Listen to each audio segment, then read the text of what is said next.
Welcome back to JCPod, partner with Stay Down Sports. I'm your host, Jaden Chandler, pointing out, man, kind of a feel-good Thursday, huh? Not really in the Midwest, actually. It went from, I think, like 60, 65 degrees on Tuesday, now it's 70. I wish it was 70. It's like 22 degrees, I think. And then, I'm not gonna lie, the weather in the Midwest is weird this week, but I don't think we're here to really talk weather. Yeah, like today's gonna be a high of 45, right now it's 22, and then Sunday's gonna be 69. Sunday, and then Monday 72, and then it's back to 40s. I don't think the Midwest has made up its mind yet what it wants to do in February. But yeah, we aren't here, like I said, we aren't here to talk about the Midwest weather. Going in today is going to be very, very simple. We're just going to go over some NFL news, and then we're just going to talk bracket. I got bracketology pulled up. I have the whole March Madness bracket pulled up. We'll go over it. We might make this a Thursday thing because there's only, I think, like 2-3 weeks left until the tourney. So I'll probably bring it up now at least once a week to see, all right, what's changed? Who do I think's moving on? Who do I think's going to do? What do I think some potential matchups could be that you can see moving forward? Like, we'll do basically a little bit of that. That'll be what today's episode is. And then Friday, I was mistaken by the days. Wednesday, I thought he'd be free. And ended up me being a little bit busy. But Friday, my boy Rowan's going to come back on. We're going to pretty much talk about the betting market, looking ahead to March Madness and just the rest of college basketball, see if there's anything good that you can steal from the betting market. And then we'll talk probably just his Final Four teams. I don't think we'll get to do too much more. If we do, maybe talk like Elite 8 teams. Maybe talk about his top 10. But for the most part, Friday's going to be talking about the, what did I just say? Friday's going to be talking about his Final Four, who he thinks going to make the Final Four, and then the betting market. See if there's anything to take advantage of. But yeah, today, like I said, it's going to be very simple. We're going over NFL news, and then we're going to go over a little bit of bracketology. So before we get into the bracketology, let's talk some NFL news. I don't think they're going to be too much. I think it's been pretty slow. And let's see. Apparently, though this came out, McCall Hardman's criticism resonated with us. That's what the Jets said. So apparently, I actually did not know this. Apparently, the receiver ripped the Jets on the pivot. I have not seen the episode of the pivot. I wish I had a quote in here. That's what I'm trying to look for. So this is what Thomas Morstead had to say in regards to it. Apparently he said, be careful getting information from disgruntled former employees. He said, getting beat out by a rookie free agent after being guaranteed millions of dollars is a tough deal. With entitlement as a killer of opportunity, you have to earn it every year. I wonder. So this is apparently... I don't know. I'm just kind of trying to figure out like what he said because apparently Mecole Hardman came out and said something about the Jets before moving to the Chiefs, which it's just funny because he ends up winning the Super Bowl with the whatever you call it with the Chiefs. So I think he gets the last regardless. Let's see. I wonder if they came out with it. Oh, here we go. So apparently, this is what McCall Hardman said. He said, "There's no standard there. Everybody does what they want to do." So that's apparently what led to all of this, which is very, very interesting, honestly. So apparently, he said during the warm-ups that year, blah blah blah. Okay, yeah, no, I thought there was maybe something a little bit more, but apparently, McCall Hardman just basically come out and said that apparently there's no standard. How true is that? I don't know. I would assume there's. I actually do not know how true that is. The Jets were kind of a mess this year. I don't know if that's the GM's fault or the head coach's fault. I won't lie. I'm not the biggest fan of Robert Saleh or Douglas, who's their GM. I'm not the biggest fans of either of those two, so I would not, I won't lie, McCall might be coming from somewhere. I'm not going to say anything, though, because I don't know. I'm obviously not in the locker room, but it's very interesting that he's coming out and saying this. Has me wondering. The Colts said that Michael Pittman's going to be on the roster come back when it comes to week 1. I hope he's on the roster, honestly. In all seriousness, I really hope they're able to keep him. Michael Pittman was one of the few things I'll admit, even though the Colts had like 10 wins, I think 10-7 was their finish or whatever it was, 9-8, whatever they finished. There was a lot of chaos that happened last season, and Michael Pittman was one of the few things that there was no chaos. He showed up to work every day. He didn't say too much. He took some big hits he took some big hits trying to make big plays. He was just pretty much everything that you would want in a receiver. So hopefully the Colts keep him because he's a big part of the offense. Moving forward, Chris Ballard, Chris Ballard said he wants to keep him. He's going to be on the Colts week 1. He set a career high in receptions this year, 109, yards, 111.52. Oh, that's it. I thought there was maybe another stat coming. Oops. But yeah, he said for most receptions and yards this year, and that's with Gardner Minshew. Colts are going to get Anthony Richardson back, so he's only going to get better, I would hope. I love the combination of him and Josh Downs. I would love for the Colts. The Colts, I feel like, need a third receiver. That's what they're truly missing. Like, they got Pittman. They got Downs. I do like him. I feel like they need a third guy to, like, really step themselves up. Alec Pierce, he's all right. I don't know. I feel like they're missing, like, that one big guy. Oh, the NFL came out with its report cards, by the way, on, like, teams. And so pretty much what it does is it ranks teams based on, like, their facilities, stuff like that. Something funny I saw is the Chargers apparently charged. I don't know how true that was, by the way. That could have been totally wrong. I just saw it and I thought it was hilarious. Apparently the Chargers, I think, charge you for having a kid in daycare there. And it's like $70 for the first kid, and it's $50 for everyone after that. Which I saw a lot of people bash in the comments, and my favorite comment was, well, when you have Philip Rivers and Antonio Cromartie, you're going to make rules like this. That absolutely killed me, because for those of you who don't know, Philip Rivers pretty much has a full starting offensive or defensive unit. He has like 11 kids. I think Cromartie has like 9. So imagine if they were, I mean, obviously I know they didn't have as many kids when they were there at this time, but imagine if they did. Like, oh, that's like 20 kids for 2 people. Hey, I mean, they got some good seed, I guess. Shout out. No, well, like I said, so this EPA thing goes over all of it. I think the Chargers were the worst. Commanders were the worst. Chiefs were 31st. Chargers were 30th. Colts being 22 is kind of concerning. It's like, oh, man, I wish they were a little bit closer. But Dolphins finished number 1. Here's some odd tidbits. So apparently these are apparently things that, like, so to remind you, before I read these over, these are NFL teams. National Football League teams. So it's not like college where, oh, you know, the cafe closes at 7. You better hurry up and get your shake or your food where you need it. Like, this is the National Football League. So realistically, like, most of these places should be able to, players should be able to have 24/7 access. I get there's just people that work inside the buildings that aren't going to be there 24/7. But for the most part, players should have relative access to almost anything when it comes to NFL. So these are some of the weird things that have been happening. Apparently, like, for example, the Arizona Cardinals improved slightly in the food and cafeteria category after stopping the practice of charging players for dinner in the facility. For those of you who don't know, as of last year, this is why this stuff comes out, which I'm really happy it does. So the Cardinals apparently, like, came out and made people charge for food. Like, if you came in, say, for example, you just get out of practice. You're on the Arizona Cardinals. You just get out of practice. You just had a whole 2-hour practice. You had a whole lifting session. You now got to pay the team back that's paying you to eat food there.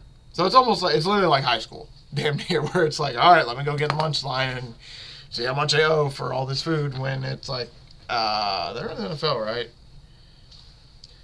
Another one, Tampa Bay Buccaneers, they require younger players to have roommates on work travel unless they pay $17.50 for their own room each season. What the hell? Like, I ain't gonna lie. I kind of get that because it's like for the college players. But I ain't gonna lie, man. I'd be kind of pissed if I'm a 26-year-old. It's like, hey, you got to go room with this guy. Like, what? Like, they're adults, man. That one's a little bit weird as well. The Cincinnati Bengals are the only team that closes their cafeterias on players' day off. This one, I won't lie. I don't think this one bothered me nearly as much as other ones, just simply for the fact that, I mean, that one makes sense. Cafeteria, you need people to work the cafeteria. That's other people who are inside the building. So that one I kind of get, where it's like you don't want to call in the other people when everyone's off. So I somewhat understand that one. That one's not nearly as bad, I feel like, as some of the other two. And the New England Patriot players are the only ones who feel their team's facility is worse than the places they can train off-site. That has come out. I won't lie.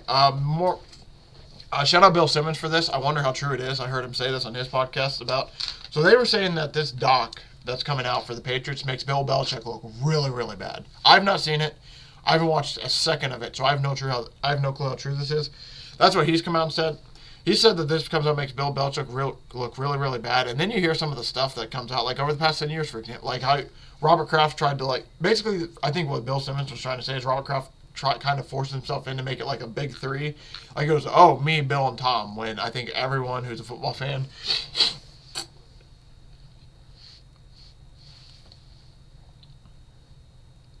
when I think that everyone that is a football fan knows, like, hey, it's Belichick and Brady. Like, yes, Robert Kraft did help some, but it's mainly Belichick and Brady. And then apparently over, like, the last 10 years, like, Robert Kraft, like, they don't spend a lot of money. Now you hear that their training facilities are dog shit, from the sound of it. I mean, it's not. Patriots are 29, so yeah, and from what I've seen, a lot of their facilities are, like, outdated. Some stuff's outdated. Like, you just heard about the weight training room. Like, it needs up to date. They can train better off-site. Like, there's stuff like that probably needs to get fixed. That's just really, really interesting. Because, yeah, like you said, you hear all this stuff from Bill Simmons, then you go on social media and you see like, oh, their weight room facilities are ass. You hear a bit different stuff, and it's like, man. And then all of a sudden now they're spending a good amount of money. They're doing all this, doing all that. And so it's like, oh, maybe Robert Kraft is trying to take away a little bit from Bill Belichick. I don't know how true that is, but it just makes me wonder now because I heard that, and now I'm watching some of the stuff that Robert Kraft has done. It's just like, is he trying to like make Bill Belichick not as good as he is? I don't know. Like I said, I'm not any of those two heads, so I'm not going to judge. But it's very, very interesting to. It's been very interesting to learn about some of this stuff when you just like, and you just start putting stuff together where it's like, oh, like you, for example, like you said, I'll make this brief. He said like Bill Simmons was kind of making it sound like they're trying to make Bill Belichick look bad. It's like, how would they do that? Oh, and then he brings up like they don't spend a lot of money. Like I think the last 10 years they've spent the least amount of money every single year, and it's like, So the rosters have not been as good and that's usually on the owner. Owner pretty much has to pull the trigger on spending the money. So there's that. Let's see. There's what we just talked where he said making Bill Belichick look bad, not giving him money. Apparently the weight room shit. Now that you learn stuff about that, so it's like, man, so some of the players maybe not want to be there. Like I said, I don't know how true any of this is, but you just learn about stuff like this and it goes on. It's like, very fascinating. Like I said, I don't have a side on either of this. I don't. I'm a Colts fan. I can give a hell about the Patriots, but it is very fascinating how like I'm not gonna say ego because obviously like billionaires and all those rich people that do have egos, you have to have a little bit of that to get to where you are. But it's very interesting when it comes to giving credit now to this Patriots dynasty, how it's just interesting how it's being like distributed now and who's getting the views and whatnot and who's on the right side of history, who's on the wrong side of history. It's starting to become very, very, very interesting. By the way, when it comes back to this grading real quick, Miami earned the highest overall grade. They were second place last year, now they're first. The Dolphins received no lower than an A- in each category, which is ranking first in food cafeteria, training room, training staff, weight room, team travel, and ownership, which is huge. Obviously, I mean, for the comfortability of players, I mean, you could say the Chiefs are 31st and won a Super Bowl, so I guess you could say what you want. But the Chiefs are coming up with new renderings for a stadium. So I would not be shocked. I feel like as teams get more money, hopefully they start to improve in their facilities because as a player, you'd want to get there. I mean, the Bengals didn't have an indoor facility until like last year or the year before. Like, imagine me want a player getting work and you go outside and there's 3 feet of snow. It's like, I'll probably stay inside today. Like, it's crazy. And then, apparently, like I said, the Commanders are the worst. The team facilities was a major issue as interviewed players criticized the locker rooms. Small size and need for renovation after multiple sewage leaks were reported. The training room, training staff, and treatment of families and team travel all also received scores at F or F-. Yeah, so the Commanders, like I said, they're in a complete rebuild, not even shocking there. This is their first full year under ownership, and they're already getting a new head coach. Bieniemy is gone. I mean, I'm not going to lie, it's probably going to be like 3-4 years before not only the facilities gets good, but we hear a lot from the Commanders. The Jets are going to grant Zach Wilson permission to seek trade. Not shocking. I'm not even shocked. Let's just be honest. They're going to try to get whatever they can for him. I don't know what they're going to get. Yeah, I don't know what to expect from the Jets anymore. After Aaron Rodgers got hurt last year, I'm just kind of like, man. So the Jets are just still the Jets, huh? That was kind of the year where it's like, maybe it's different, but nope. Probably not. By the way, I saw an influencer that Tyreek Hill broke her leg during football drills at his home. I'm not going to go into this story at all because I have the only reason I want to bring it up is I'm sitting here, it's like, wait. So you're telling me this random lady brought her, apparently she like had her son or something fly out to Tyreek Hill's camp or like did something, go into Tyreek Hill's camp or something, and then somehow she ends up at his home doing drills and breaks her leg or whatever. That's what I truly do not know. I just think it's hilarious, like, because you read during football drills at the house, it's like, so he just brought some lady over to do football drills.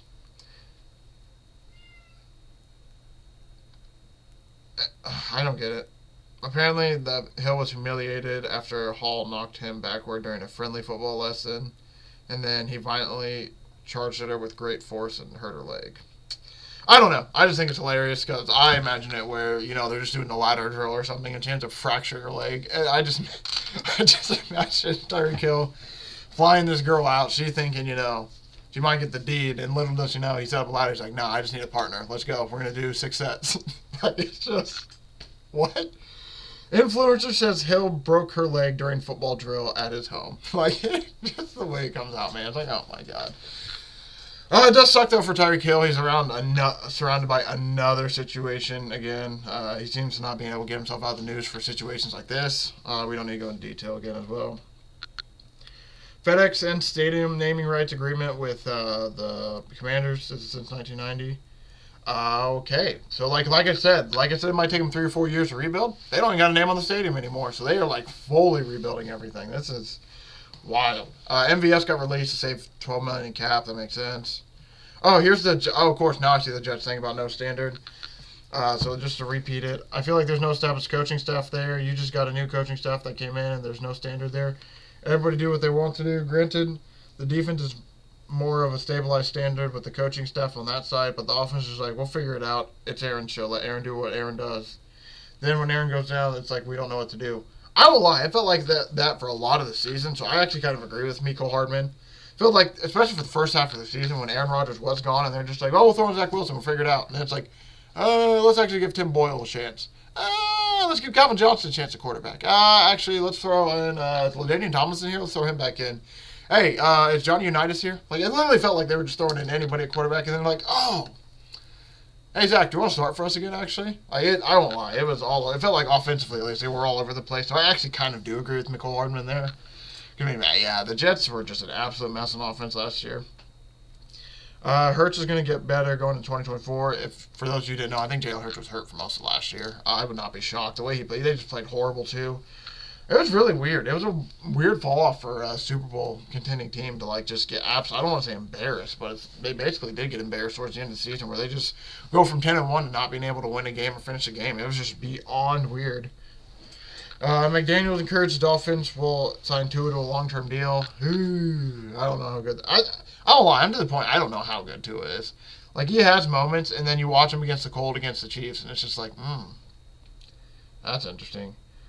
Chiefs are tagging Willie Snead. They're open to trade. They're letting him seek for a trade. Let me try that better. Falcons released Jonnu Smith. Not surprising. That was more of an Arthur Smith hire. Won't be surprised if he goes wherever Artie Smith ends up. I forget. Oh, Steelers. I would not be surprised. Actually, with Darnell Washington and Pat Freiermuth, I actually don't know if he'll be a Steeler. I would not be shocked if he ends up a Steeler, but I do not know if they're going to add another tight end to the Steelers roster.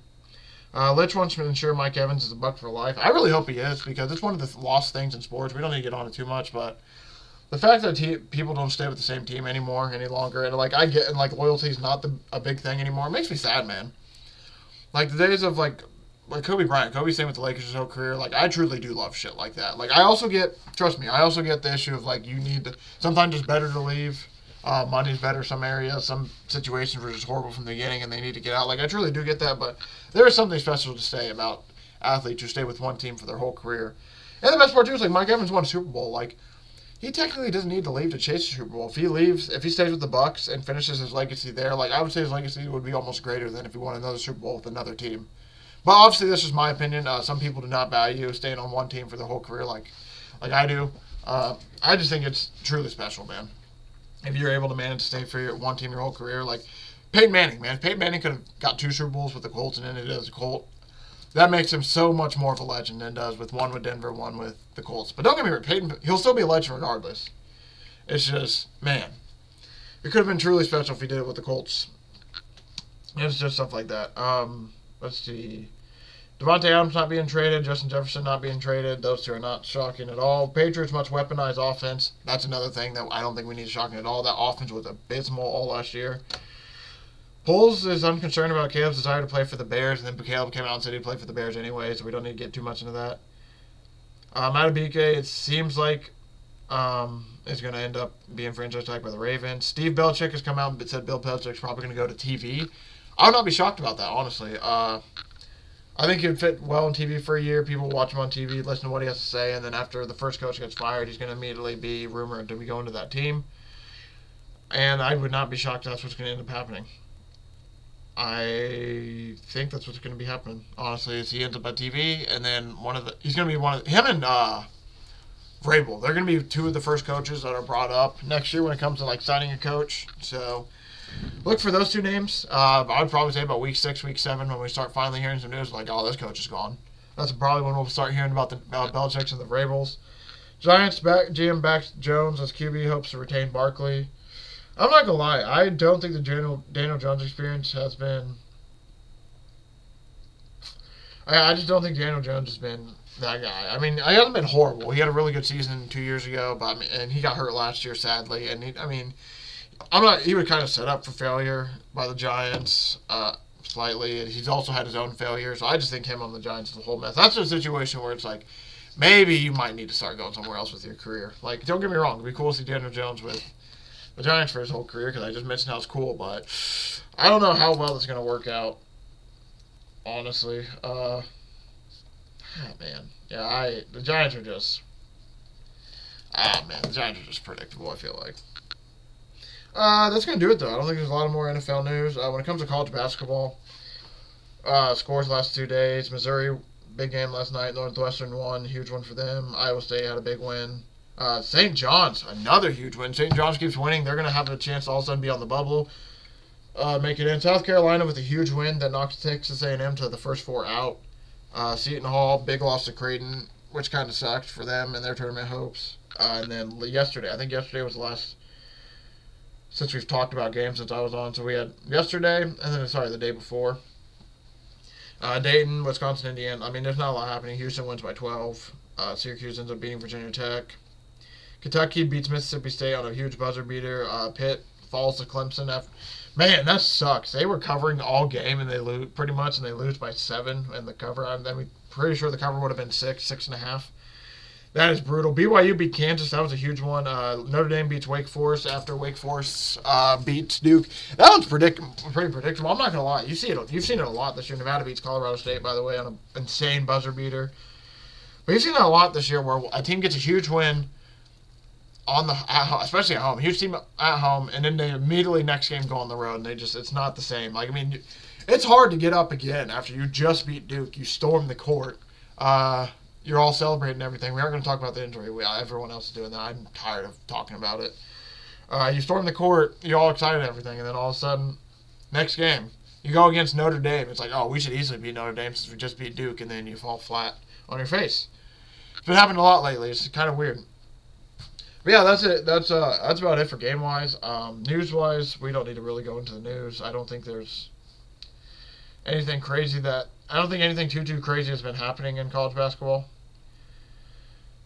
Other than, like, just normal scores and everything, yeah. Just on the scores. Marquette trounces Providence, by the way. And even though they lost Kolek, I totally forgot Kolek got hurt. That could be a huge injury.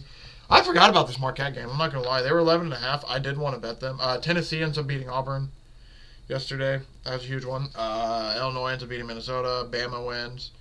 Why can't I find this Marquette game? Now, Marquette wins 91-69. Big win, but like I said, they lost Tyler Kolek. That can be concerning. But yeah, like I said, that's going to do it for the scores, everything. Quick touch up on that. We're going to finish the show today with bracketology. So pretty much what we're going to do, I got my screen up here, so you're going to see me glance down, just because I have it set in front of me. I mean, you can kind of see it in my glasses a little bit. I'm pretty much just going to talk the tournament. It's going to be 10 minutes. This could be 30 minutes. We're kind of just going to talk about where teams are at, my confidence in them moving forward. Pretty much just stuff like that. So yeah, as we start, you might see me, like I said, glance down a good amount. I just have the bracketology right here. I'm going to try maybe placing it like somewhere up here next episode. I'm not gonna lie, we're just kind of trying to see. I'm trying to see what the best way is to look at this especially for next year. Next year, I hope to do this a little bit more. But yeah, by the way, this might be we might do this like 3 times because I think there's almost 2 weeks till selection Sunday, so this will be part 1 of 3 maybe. But yeah, like I said, so top first overall seed is Purdue. Even though Houston's number 1, everyone still likes Purdue. Texas A&M, like I said, is the first team out. That's very concerning. First team in is Gonzaga. So those are 2 teams right now who need to basically play as well as they can because they're right on the edge of the cutting board. So as you see, the last 4 byes are Texas, Wake Forest, Nevada, and New Mexico. That means they're going to be the teams that don't have to play on the first 4 in, first 4 out. The last 4 in are Seton Hall, Virginia, Providence, and Gonzaga. Virginia being on the edge of their seat is very concerning. I'm pretty sure. So wait, is this Gonzaga the last one in?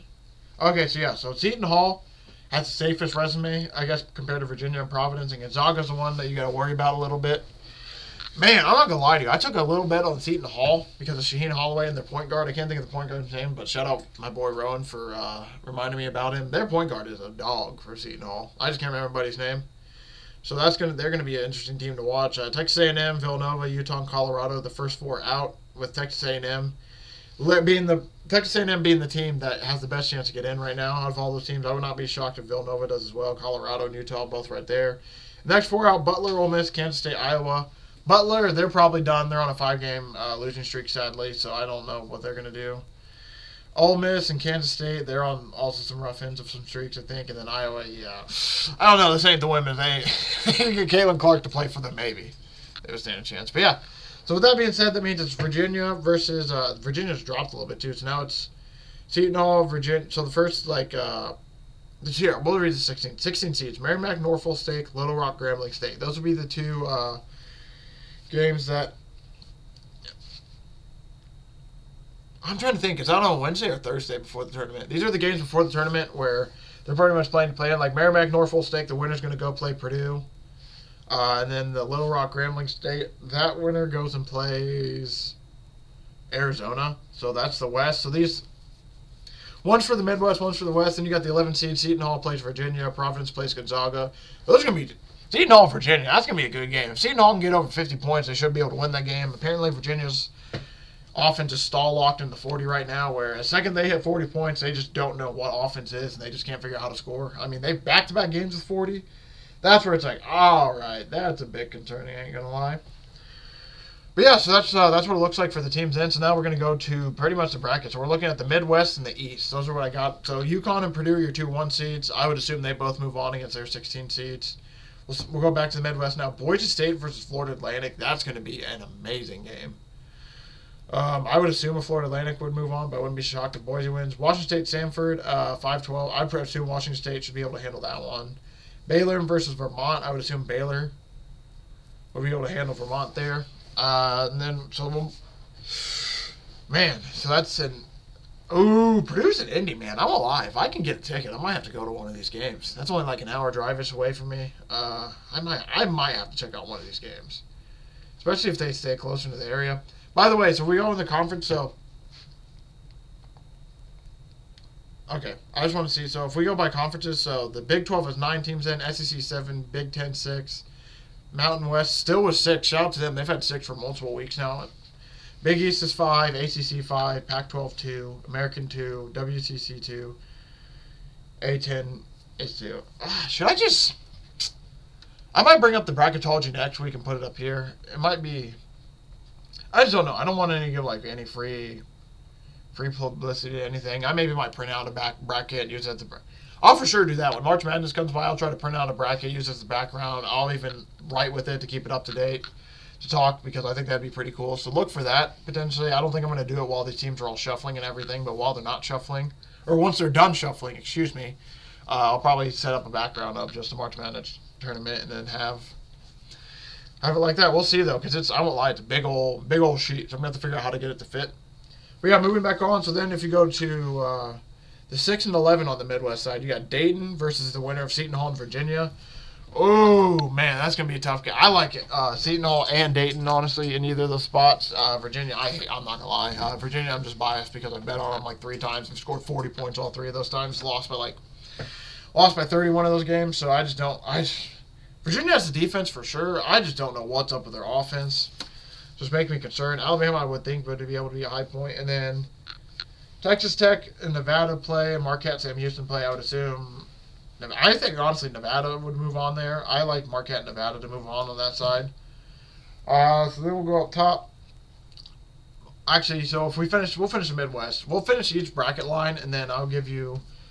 So, yeah, I'll give you, like, pretty much my Final Four prediction. So we'll do the March Madness bracket / Final Four prediction. Maybe.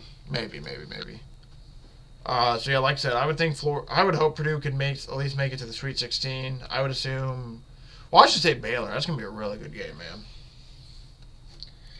Yeah, I'll actually do that next week. Next week I'll actually start filling out the bracket a little bit too, because I didn't think about doing it today, so I'm not just gonna rush it on the spot. But I for sure will probably start filling out the bracket a little bit next week. But yeah, man. So we'll just go first round. So today we'll just talk about all first round teams moving on.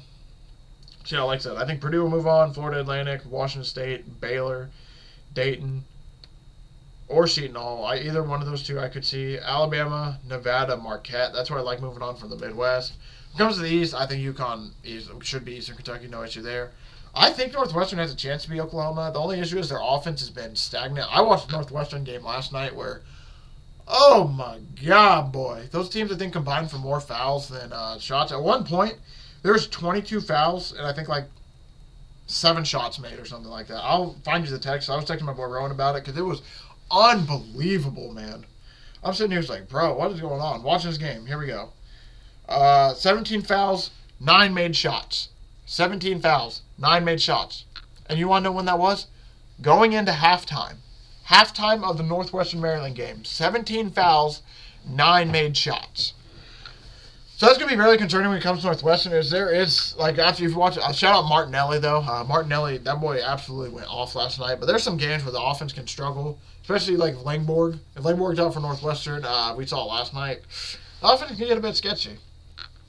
We have Wisconsin, McNeese. I'm looking at McNeese State right here to win. Wisconsin, multiple games now. They get up to close to an 8-point lead. They just magically can't score anymore. At some point in the game, it just a flip switches, and they just don't score for a while, and then the other team comes back. I mean, Wisconsin just lost to Indiana, and they were almost up double digits, I think, at one point in that game. And for those of you who don't know, Indiana isn't as good this year as they should be. So it's honestly depressing for Wisconsin that they've been playing that bad. So I would think McNeese State would probably upset them here. Wisconsin's been playing horrible. I can't pick them at all. Auburn, Appalachian State, I would like Auburn in that spot. I think they'll probably get upset next. I could see Auburn getting upset next round with McNeese State. That honestly is something I could see happening. St. Mary's, South Florida, I wouldn't mind either of these teams moving on. Iowa State, Oakland, I think Iowa State's able to handle Oakland there. When it comes to St. Mary's and South Florida, I truly do not know. I could see either of those teams winning. St. Mary's has been kind of their year in the WCC, while Gonzaga's having a quote-unquote down year. And then, yeah, when it comes to South Florida's been hot. They've won a lot in a row and proven that, hey, when they need to get hot, they can get hot. That's something you love to see in a team. So, man, a lot of these, by the way, are automatic qualifier. I don't think that keeps their position locked, so never mind. That point I'm about to say doesn't matter. BYU, they dropped a little bit even after the win. The BYU is now a 7th seed, playing New Mexico. I don't know either way. That's going to be tough. I would assume BYU just because of the Midwest, the Mountain West issues, but we don't know this year. But yeah, I would say maybe BYU. The North Carolina Colgate, give me North Carolina. So yeah, I like North Carolina. I guess I like BYU right now. I'm not 100% sure. Iowa State, South Florida, we'll take, sure. Auburn, McNeese State, UConn, and Northwestern. I think that I have 3 upsets in this side of the bracket, so that is concerning. We will finish it off now with the last 2 sides, the West and the South. So that was the Midwest and the East we just broke down. The West now, Arizona will play Little Rock or Grambling State, either one. I think they move on. TCU, Michigan State. That's going to be a tough one. I think my boy Rowan Spartans might be able to move on from that one, so I would probably lean them. It's hard to not lean Izzo in the tournament, honestly. Kentucky, Richmond, especially early on at least. Kentucky, Richmond. I would assume Kentucky wins that game. Wouldn't be shocked if Richmond finds a way to keep in it. San Diego State, UC Irvine. I like San Diego State there. I think the defense is going to be the big one there. South Carolina will play either Providence or Gonzaga. Providence, I think I give a better chance to beat South Carolina. If Gonzaga plays South Carolina easy. I feel like, and I know it's probably a little bit disrespectful, but I just don't think this is the same Gonzaga team as it's been before. Duke, Cornell, I would take Duke probably. And then you got Utah State, Texas, Kansas, Eastern Washington to end it. I would probably take Texas, but not be shocked if Utah State wins. Might even take Utah State there, honestly. I just don't know if I fully trust this Texas team either. And then Kansas, I think they'll move on, but I don't know how they're going to be this year. Not defending the home court very well. And we'll finish with the South. So here, actually, before I go to the South, Arizona, I have moving on. I will say Michigan State, I have moving on. Kentucky, I have moving on. South Dakota State, I have moving on. South Carolina, if they play Providence, if they play Gonzaga, if they play Providence, I probably still see them moving on, but at least the game might be a little bit better. Duke, I'm moving on. Utah State, I'm moving on. And Kansas, I'm moving on. man. Final side. We got the South. Houston's number 1 seed playing South Dakota State. I think Houston will have no issue with that game at all. Mississippi State and Nebraska. Keisei Tominaga. I want to ride my guy there, so since this is not the official bracket, I'm going to take Nebraska here. Keisei Tominaga. Shout out the legend. I liked him there. Grand Canyon versus Clemson. I think that's going to be a sneaky good game. I would not be shocked if Grand Canyon. If they want to pull some magic, man. I've seen Clemson play some weird games this year where they keep it close to Miami, then they blow them out by 17, and then I've seen games where they just get run off the floor. So it's really, really weird. Florida playing Indiana State. I feel like it's kind of tough for Indiana State. I don't think I'll be able to take them. Illinois, Akron. Probably going to take Illinois. I don't think that's too hard. Creighton, Charleston. Probably take Creighton. Colorado State, Wake Forest. Ooh, that's a good one. I think I lean Colorado State there. But Wake Forest, man, they've been playing good lately. I tell you what. And then Tennessee Fairfield, I think I got to take Tennessee. So, yeah, that's Houston moving on. Nebraska moving on. Clemson, Grand Canyon. I'll take Clemson. I won't be shocked if an upset's here. By the way, I have no idea what numbers are for this game. These are just me looking at games based on what I've seen teams do so far this year. Pre-conference tourney. And then, like I said, I like Illinois. I think I got to take Florida. I like Creighton. Colorado State will take, and then I like Tennessee. So, yeah, like I said, that's pretty much the bracket. The biggest teams to watch for this week. So, Texas, Wake Forest, Nevada, New Mexico are on byes. I would say they are relatively safe to get into the tournament. Seton Hall, Virginia, Providence, Gonzaga, Texas A&M, Villanova, Utah, Colorado.